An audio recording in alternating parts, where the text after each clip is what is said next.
Spotting potential challenges and issues associated with a colleague who's about to go on leave is not always easy, it has to be said.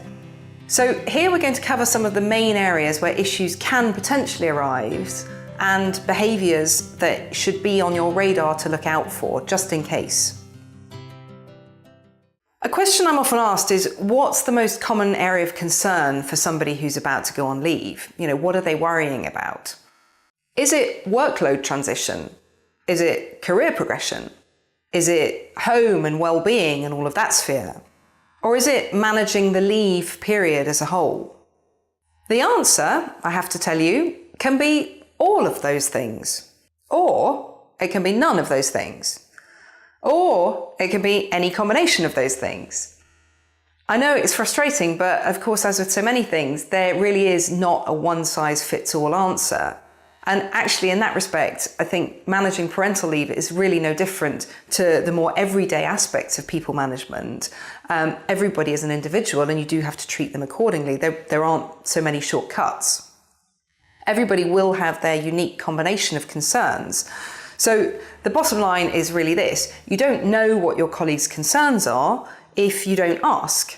And it's all very well to ask, but if you haven't made them feel comfortable to share their concerns, they're probably not going to tell you. And you'll never know. And so that's likely to then have business repercussions. So it's important, perhaps now more than ever, to treat your colleague as an individual. And really that means not making assumptions about what support they need and want, even if it's coming with the absolute best of intentions from you. If you've taken parental leave yourself, don't assume, for instance, that they will need the same that you did. If you've previously managed other people through the parental transition, don't assume that this particular individual is going to need the same approach that you used before.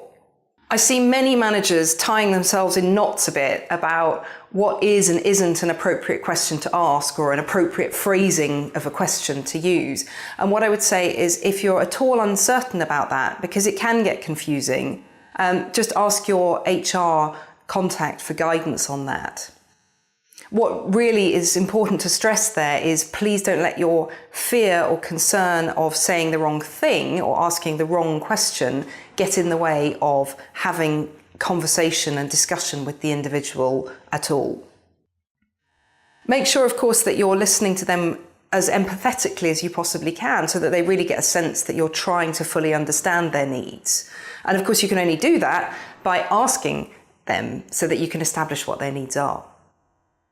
Be aware, of course, that their needs may change over time. One conversation isn't going to be enough. It's not like you can just tick and done and move on. It really is an ongoing process. A suggestion that I would make to you is diarise reminders so that you can make sure that you have regular check-ins with them. It's very easy to get swept up in the day-to-day and then suddenly they're off on leave tomorrow.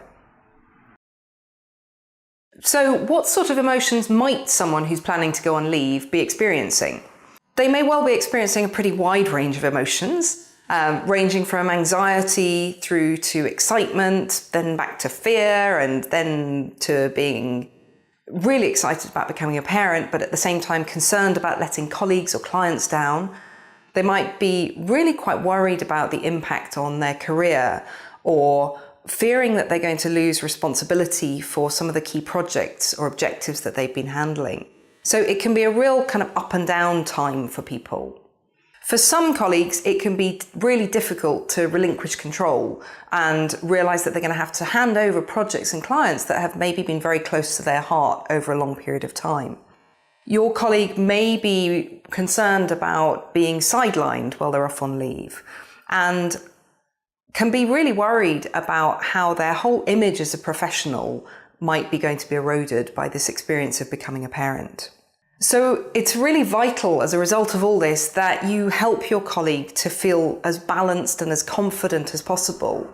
And on the confidence point, I would say, even or perhaps especially if your colleague seems on the surface of things totally confident. They may be, but actually that may be masking something, and it's really worth asking questions and being alert to find out if there's anything going on to the contrary. To do this, make sure they feel involved in the handover process, that they're realistic about handing over in a timely way, and by the way that you hold them to it. that you recognise their ideas and their contribution and provide lots of acknowledgement, and that you give them the support that they need.